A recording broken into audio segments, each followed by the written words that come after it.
අම්මේ හරිම මහන්සි උදේට කෝච්චිය වල එනවා කියන්නේ අතපය කඩා දාලා වගේ හැමෝම වැඩ පටන් ගන්න වෙලාවනේ උදේට කොළඹට සේන්දු වෙන කෝච්චිය වල හරි සෙනග මොන කරදර වුණත් ගුරු ගෙදර යන්න එපා වෙලාවට මගේ පහේ පන්තියේ ළමයි බලන් ඉන්නවානේ මම එනකල් අප්පේ හොඳටම පරක්කු වෙලා අද පාඩමත් ඉතින් බස් කෝච්චි පාර තොටවල් ගැනනේ යන්න ඕනේ ඉක්මනට. අයිබුවන් දුවේ පුතේ. ඔන්න අදත් අපි වෙලාවටම ගුරු ගෙදරට ගොඩ වෙනවා අපේ පහේ පන්තියේ දුවල පුතාලා මුණ ගැහෙන්න. මම අද කෝච්චියේ එන්න ගිහිල්ලත් ටිකක් ප්‍රමාද වුණාදෝත් කියලා මට හිතුණා. නමුත් අපි අද වෙලාවටම එන්නත් පුළුවන් වුණා අපේ පොදු ප්‍රවාහනයත් එක්ක අපි එකතු වෙලා ආපු නිසා. අද අපි පහේ පන්තියේ මුණ ගැහෙන්නේ අලුත් පාඩමකින්.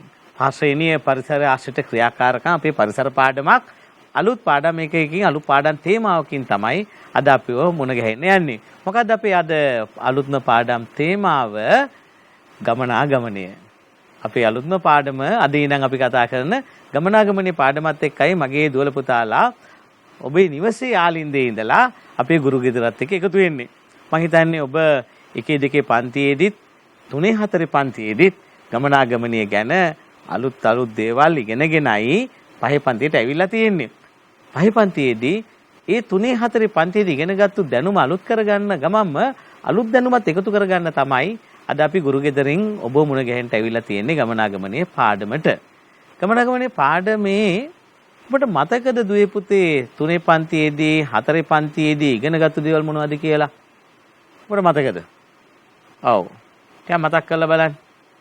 මම හිතන්නේ ඔබට මතක තියෙනවා කියලායි. හොඳට මතක් කරන්න. ඔබට මතකද මේ රූප රාමුත් එක්ක ඔබේ මතකේ අලුත් වෙනවා ඇති. 3 පන්තියේදී 4 පන්තියේදී පාරේ ගමන් කරන අය පිළිපදින්න ඕනේ මොනවද? පාරේ ගමන් කරන වාහනවල වාහන පදවන රියදුරු මහමලා මොනවද කරන්න ඕනේ කියලා අපිට කියලා දුන්නා අපි දන්න ඒ කාලේ. දැන් අපි ඔබට මේක මතක් කරගන්න පුංචි ඉඩක් දෙන්නයි සූදානම් වන්නේ. මම දන්නවා පුංචි දොළ පුතාලට 3 4 ගමනාගමනේ පාඩම සම්පූර්ණයෙන්ම මතක තියාගන්න බැරි වුණත් පුංචි වෙලාවක් දුන්නොත් ඔබට මතක් කරගන්න පුළුවන් වේවි ඒ 3 4 දී ගමනාගමනේ පාඩමේදී මොනවද මුණ ගැහුනේ මොනවද ඉගෙන ගත්තේ කියලා. ඔබට වෙලාව දෙන්නත් එක්ක මම සූදානම පුංචි සින්දුවක් කියන්න මට දන්න පුළුවන් විදියට. ඒ සින්දු කෑල්ල අහන ගමන්ම 3 දී 4 දී මොනවද ඉගෙන ගත්තේ කියලා අපි මතක් කරගමු. උදෑසනම පොඩි අපි දිව එනවා කොහෙද සැඟවි එළියට එනවා උදේ පාන්දර පාසල් යන්නට බසයක් ඇවිදින් කතා කරනවා පිපිපි පිපිපි උදෑසනම පොඩි අපි දිව එනවා කොහෙද සැඟවි එළියට එනවා උදේ පාන්දර පාසල් යන්නට බසයක් ඇවිදින් කතා කරනවා පිපිපි පිපිපි දැන් දුවල පුතාලට මතක් වුණාද 3 4 පන්තියේදී ගමනාගමනයේ පාඩමේ මොනවද ඉගෙන ගත්තේ කියලා? ඔව්. මගේ දුවල පුතාලට හොඳට මතක ඇති. අපි පාරේ ගමන් කරනකොට මොනවද පිළිපදින්න ඕනේ? ආචාර ධර්ම හොඳ පුරුදු මොනවද?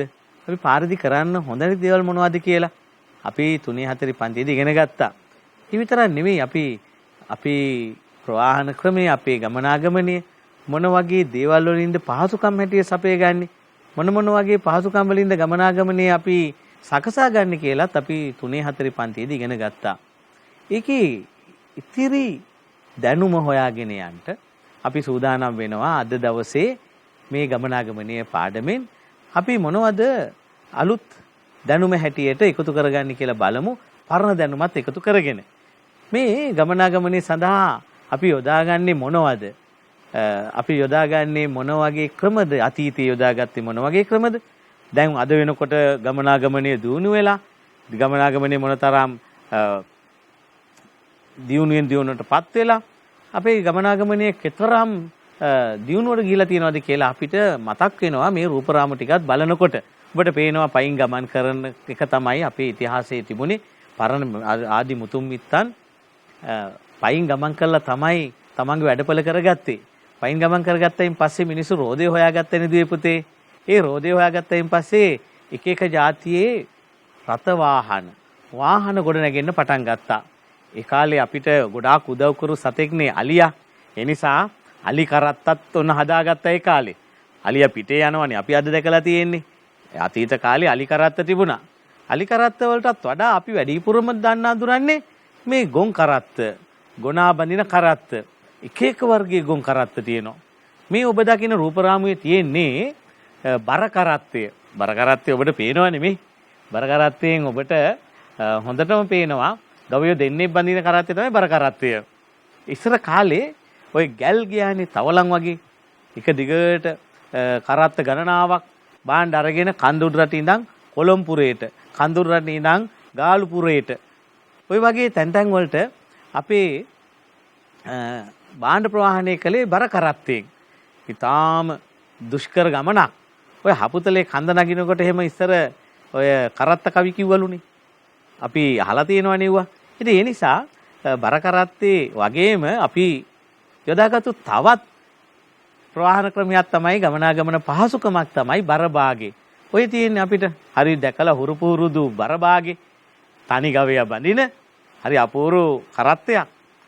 අපි දැකලා තියෙනවා අතීතේ මේ බර භාගේ බැඳගෙන අපේ ගම්මාන වලට බඩු මුට්ටු ගේනවා. ඒ වගේම ඔය නෑගන් යනවා. කැවිලි පෙවිලි අරගෙන යනවා අතීත කාලේ අපි දැකලා තියෙනවා මේ විදිහට බර කරත්තේ පාවිච්චි කරනවා අපේ පරණ මුතුන් මිත්තෝ. බර භාගේ වගේ විතරක් නෙවෙයි අපි ඒ කාලේ ගමන බිමට පාවිච්චි කරපු තවත් කරත්තයක් තමයි මේ තියෙන්නේ. මොකද්ද මේ කරත්තේ? ඒක තමයි බක්කි කරත්තේ. බක්කියක් තියෙනවා. මිනිස්සුන්ට නැගලා අපූර්වට වාඩි වෙලා තෙමෙන්නේ නැතුව ගවයෙක්ගේ පිටේ බැඳපු කරත්තයක් මත වාඩි වෙලා අපිට යන්නට පුළුවන්. බක්කි කරත්තේ. අපි ටැන්ටු කරත්තේ කියලාත් ඒ කාලේ කිව්වා ඔකට. බක්කි කරත්තේ විතරක් නෙවෙයි. මේ බලන්න. මෙතන තියෙනවා තිරික්කලය. ඔබට සිංහල අලුත් අවුරුදු උත්සවවල බක්මහා උලෙලවල් මතක නම් අවුරුදු උත්සව මතක නම් අපේ පාරම්පරික තරගයක් තමයි තිරික්කල රේස්. මේ තියෙන්නේ එක තිරික්කල රේස් එකකට සහභාගී වෙච්ච තරගකරු දෙදෙනෙක් බොහොම උද්වේගයෙන් තියුණුව තරගයට එනවා. ඔය අනිත් රූපරාමුවේ බලන්නකෝ. ඒ තමයි පරණ තිරික්කල් පදවන තිරික්කල් කරුවෙක්. ඔය තනි මිනිස්සෙක් ගමන් කරන ගොන් කරත්තයට අපි කියන්නේ තිරික්කලේ කියලා. තනි මිනිස්සෙක් ගමන් කරන ගොන් කරත්තය. දැන් කරත්තයෙන් එහාට අපිට යන්නට වෙනවානේ.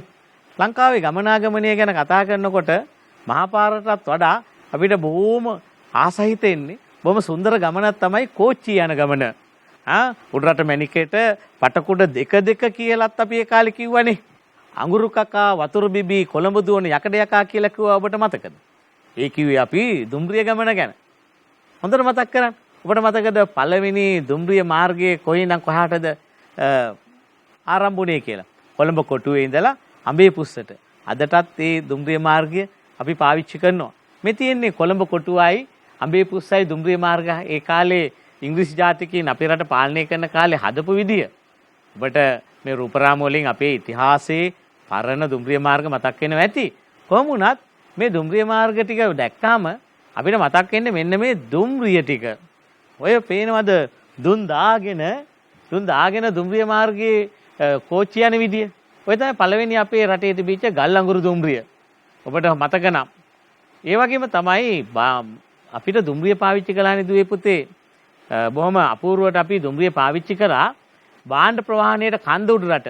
මේ තියෙන්නේ භාණ්ඩ ප්‍රවාහණයට පාවිච්චි කරපු දුම්රියක්. ඒ වගේම තමයි ඒ කන්ද උඩ තිබෙන බොහොම ලෝක ප්‍රසිද්ධ දුම්රිය පාලමක් තමයි මේ තියෙන්නේ. මේ ඔබට පේනවා දුම්රිය පාලම. මේ ආරුක්කු පාලම. මේවා අපේ මතකයට එන ගමන්ම අපි යමු බලන්න ජලය ආශ්‍රිතව අපේ ගමනාගමනය කොහොමද අපි හදාගත්තේ කියලා. මේ තියෙන අතීතයේ අපි ජලයේ ගමනාගමනය පාවිච්චි කරපු ක්‍රම තෙප්පම. මේ තෙප්පම අපේ ඉතිහාසයේ පුරාම පාවිච්චි කරපු දේවල්. කොහොම වුණත් තෙප්පෙන් එහාට ගියාම අපිට බොහෝ ජලයේ ගමනාගමනයට පාවිච්චි කරපු දේවල් අපිට මුණ ගැහෙනවා දුව පුතේ. මේ හොඳට බලන්න. මේ තියෙන්නේ පාරුව. ඔබ අහලා තියෙනවද මන්දා පාලම් පාරුව කියලා හැකුත්. ගඟකින් එගොඩින් මෙගොඩට යන්න පාලමක් වෙනුවට පාවිච්චි කරන පාරුවක් තිබුණා. ඒක තමයි පාලම් පාරුව. ඒ පාලම් පාරුව වගේම වැලිගොඩ දමන්ට උණබට අරගෙන කැලණි ගඟ දිගේ කොළඹට එන්න මේ පාරු භාවිතා කරපු අතීතයක් අපිට ඉතිහාසයේ තිබුණා. ජලය මත ගමනාගමනය යොදාගත්තු විදිය. පාරුවේ නොනැවතුණු ජල ගමනාගමනය ඔරුවට ආවා. ඔරුව කරදියේත් මිරිදියේත් මේ දෙකේම බොහොම අපූර්වට පාවිච්චි කරා. කරදිය මිරිදිය දෙකේම ඔරුව පාවිච්චි කරා ගමනාගමනයට සහ පහසුවට. දැන් ඔරුව විතරක් නෙමෙයි මේ බලන්නකො ඔරුවේ ඊළඟ දියුණුව. රුවල් ඔරුව සුළඟේ බලයෙන් සුළඟ ශක්තියක් කරගෙන රුවලක් පාවිච්චි කරලා ඔරුවක් තනාගත්තා. මේ රුවල් ඔරුව නම් අපිට බොහෝ වෙලාවට දකින්න ලැබුණේ මහා මුහුදේ ගමන් කරන යාත්‍රා හැටියට. රුවල් ඔරුවේ නැවතිච්ච නැති ජලයේ ගමනාගමනය රුවල් ඔරුවේ නැවතිච්ච නැති ජලයේ ගමනාගමනය මහ විශාල නෞකා මුහුදට එක් වෙච්ච යුගයක් අපිට ආරම්භ වුණා. මේ තියෙන්නේ නෞකා. මේ භාණ්ඩ ප්‍රවාහන නෞකා, මගී ප්‍රවාහන නෞකා, මේ නෞකා වර්ග දෙක අපේ සමහර විට මුහුද මැද තිබෙන පාවෙන දූපත් වගේ, පාවෙන ජනපද වගේ, නගර වගේ විශාල නෞකා අද අපිට මුහුදේ යාත්‍රා කරනවා දකින්න ලැබෙනවා. හොඳයි. දැන් ජලයෙන් අපි යමුකෝ ගුවනට. අහස ලස්සන වුණානේ. අපේ අතීතයේ මතකද රයිට් සහෝදරයෝ පළවෙනි ගුවන් යානාව හදලා අහස ලස්සන කරා. එදා ඉඳන් අහස එන්ටම ලස්සන වුණා. ඒ ලස්සන වෙච්ච අහසේ එක එක පාට එක එක මාදිලියේ එක එක ප්‍රමාණයේ ගුවන් යානා ගුවන්ගත වෙලා පියාසර කරන්න පටන් ගත්තා. අපි අහසත් ගමනාගමනයට එකතු කරගත්තා. එතනින් නොනැවතුණු අපි අභ්‍යවකාශයටත් යන්න යානා හැදුවා. කොහොමද ගුවනේ ගමනාගමනයේ දියුණුව? ඔන්න අපි ආවා අපේ පාඩමේ අවශ්‍ය තැනට. මොකද්ද? ගමනාගමනය කියන්නේ මොකක්ද එහෙනම්? අපි පයින් ගියා, කරත්තවල ගියා, මහා මාර්ග හදාගෙන ගියා, දුම්රියේ ගියා, ජලයේ ගමන් කරා, ගුවනේ ගමන් කරා. එහෙනම් ගමනාගමනය කියන්නේ මොකටද? මොකටද මේ මාධ්‍ය පාවිච්චි කළේ දුවේ පුතේ? කියන්න බලන්න. මොන වගේ උවමනාවකටද මිනිස්සු මේවා පාවිච්චි කරේ? මම දොළ පුතාලගෙන් අහන්නේ ගමනාගමනය කියන්නේ මොකක්ද කියලා. ගමනාගමනය කියන්නේ මොකක්ද? ගමනාගමනය කියන්නේ මිනිස්සු එහා මෙහා යන්ට. මිනිස්සු එහා මෙහා යන්ට. ඒ විතරක් නෙවෙයි භාණ්ඩ එහා මෙහා ගෙනියන්න. භාණ්ඩත් එහා මෙහා ගෙනියන්න බෑ මිනිස්සුන්ගේ උමනා එපාකම් වලට. භාණ්ඩ විතරක් නෙවෙයි සේවා, මිනිසුන්ට අවශ්‍ය සේවාවන්, මිනිසුන්ට අවශ්‍ය සේවාවන් සපය ගන්නටත් ඔන්න මිනිස්සු එහා මෙහා යන්ට උමනා වුණා.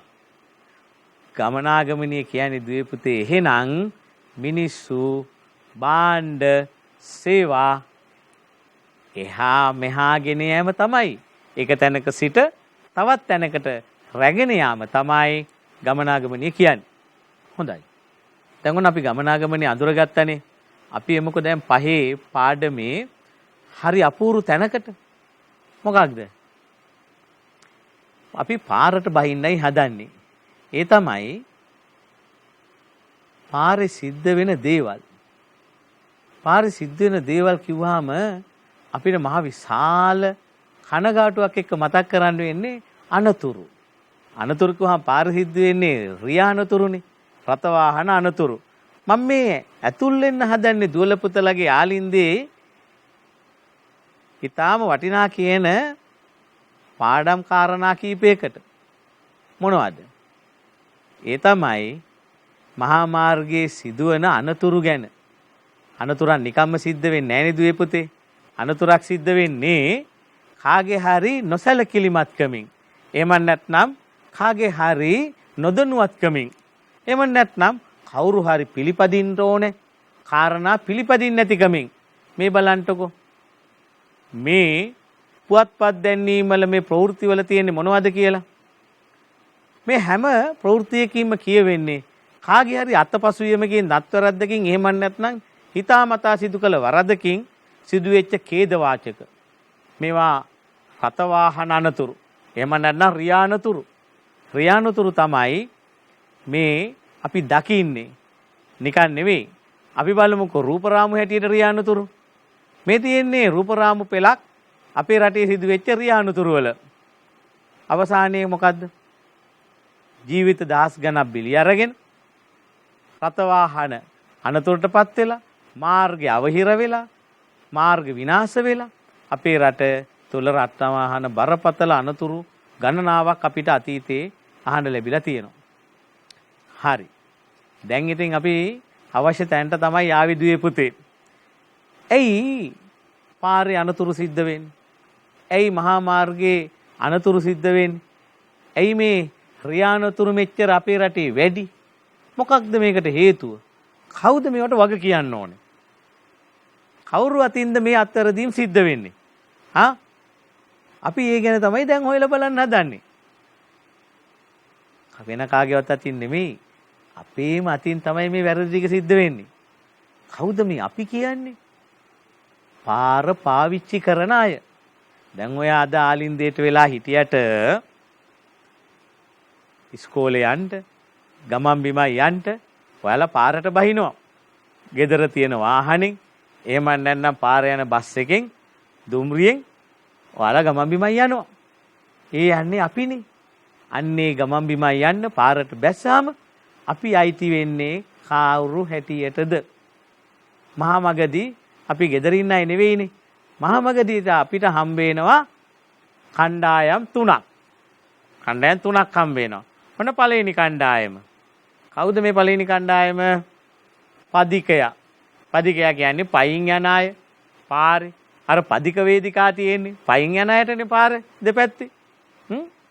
එතකොට පයින් යන අයට පාර දෙපැත්තේ තියෙන්නේ පදික වේදිකාව නම් ඒක යන කෙනාට අපි කියන්නේ පදිකයා කියලා.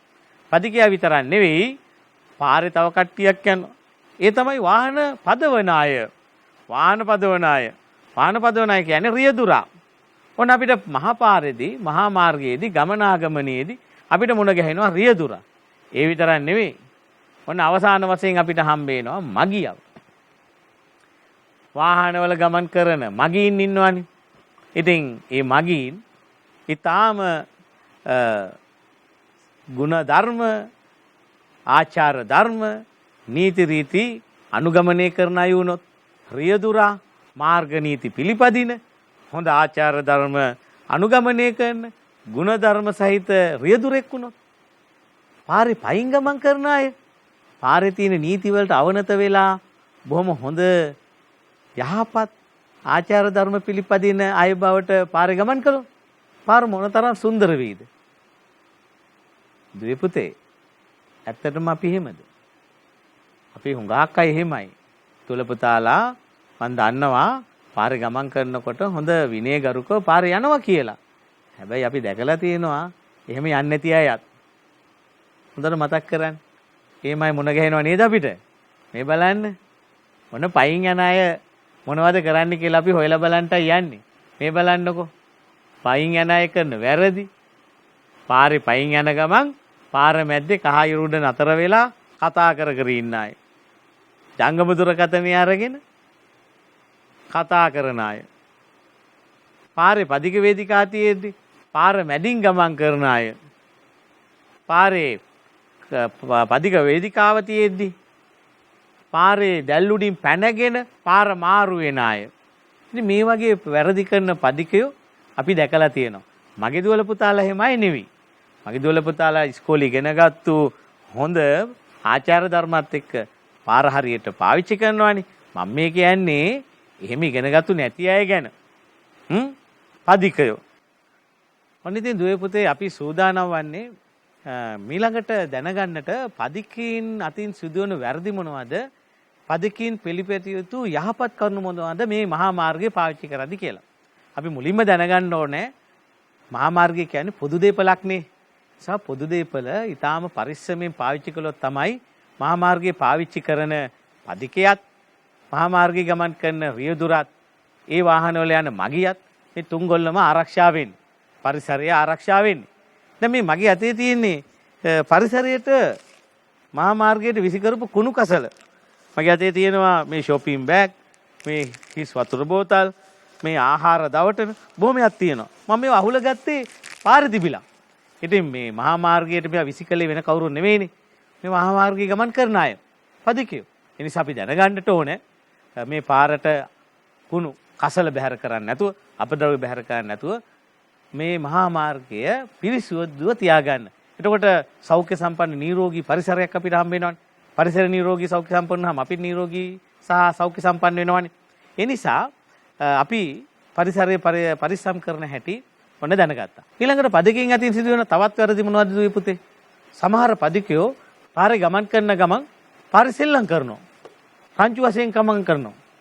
කෑකොස්සන් කරමින් කලබල කරමින් ගමන් කරනවා. එතකොට පාරේ යන ඉන්න අනිත් අයට කරදරයක්, හිරිහැරයක්. අපි එහෙම ගමන් කරන්න හොඳ නැහැ. විශේෂයෙන්ම අපි පාරේ ගමන් කරනකොට බොහොම විනීතව ගමන් කරන්න ඕනේ මොන පැත්තෙන්ද? වම් අත පැත්තෙන්ද දකුණු අත පැත්තෙන්ද? අපි ගමන් කරන්න ඕනේ දකුණු අත පැත්තෙන්. දකුණු අත පැත්තෙන් තමයි පාරේ ගමන් කරන්නේ. ඇයි ඒ? අපිට ඉදිරිපසින් එන වාහනේ එන්නේ වම් පසින් මාර්ගේ. එතකොට අපිට හොඳට පේනවා අපි ඉදිරියට එන වාහන ගැන. එතකොට අනතුරක් සිද්ධ වුණත් සිද්ධ වෙන්න කලින් අපිට දැනගන්න පුළුවන් වෙනවා. ඒ විතරක් නෙවෙයි. වම් පැත්තෙන් ගමන් කළොත් මොකද වෙන්නේ? Tamanට පසුපසින් තමයි වාහන ගමන් කරන්නේ. එතකොට අනතුර Taman ළඟට එනකම් Tamanට තේරෙන්නේ නැහැ. ඒ නිසා අපි කලබල නැතුව, දඟලන්නේ නැතුව, කණ්ඩායම් වශයෙන් යන්නේ නැතුව, සෙල්ලම් කරමින් කෙලි සෙල්ලම් කරමින් යන්නේ නැතුව අපි මොකද කරන්න ඕනේ? පාරේ ගමන් කරන ගමන් විනීතව යන්නට ඕනේ. ඒ විතරක් නෙවෙයි දුවේ පුතේ. සමහර පදිකින් මහා මාර්ගයේ ගමන් කරනකොට ජංගම දුරකථනක් පාවිච්චි කරනවා. හෙලෝ. ඔව්. ගෙදර එන ගමන් පදික මාරු වෙන්නේ ජංග දුරකථනයට කතා කරමින්. ඔව් ඉක්මනට එනවා. හොඳයි. සමහරු අනතුරු වලට ලක් වෙනවා. මේ ජංගම දුරකථනයේ භාවිතා කරමින් පාරේ ගමන් කරන්නට ගිහිල්ලා. ඒ නිසා යහපත් පදිකයෙක් ඉන්නවා නම් එයාලා කරන්නේ බොහෝ වෙලාවට බොහොම අපූර්වට තමන් පරිස්සමින් ජංගම දුරකථන භාවිතා නොකර පාරේ විනීතව ආචාර ධර්ම වලට අනුකූලව ගමන් කරන්නට ඕනේ. පදික මාරු වෙනකොට අපි මුලින්ම බලන්න ඕනේ දකුණු අත පැත්ත. දකුණු අත පැත්ත බලලා වම් අත පැත්ත ආයෙ බලන්න ඕනේ. දකුණ බලලා වම බලලා ආයෙත් දකුණ බලලා තමයි අපි පදික මාරුවේ මාරු වෙන්නේ. අපි පදික මාරුවේ මාරු වෙනකොට මේ වගේ වර්ණාලෝක පූර්වක් තියෙනවා නම් ඒක පාවිච්චි කරන්න ඕනේ. මේ වගේ රතු පාට පදිකයා දැල් වෙනවා නම් අපි පදික මාරුව භාවිතා කරන්නේ නැහැ. වාහන වලට ඉඩ දීලා පසකට වෙලා ඉන්න ඕනේ. බැරි වෙලාවත් කොළ පාට දැල් වෙනවා නම් ඔන්න අපි මේ පදික මාරුව පාවිච්චි කරලා ඉක්මනින් අපි මේ කහිරෙන් පාර මාරු වෙන්න ඕනේ. බැරි වෙලාවත් දුවේ පුතේ පදික මාරුව ළඟ ආලෝක පූර්වක් නැත්නම් අපි කොහොමද ඒ වෙලාවට මේ පදික මාරුවේ මාරු වෙලා යන්නේ? අන්නේ වෙලාවට අපි කරන්නේ අපේ දකුණු අත ඉදිරියට දානවා. දාලා පාරට එන වාහන නවත්ත ගන්නවා.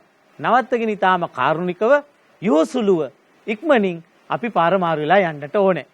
එහෙම පාර මාරු වෙන පදිකයා තමයි අපේ මහා මාර්ගවල විනීත ආචාර ධර්ම වලට අනුව පාර භාවිතා කරන පදිකයා බවට පත් වෙන්නේ.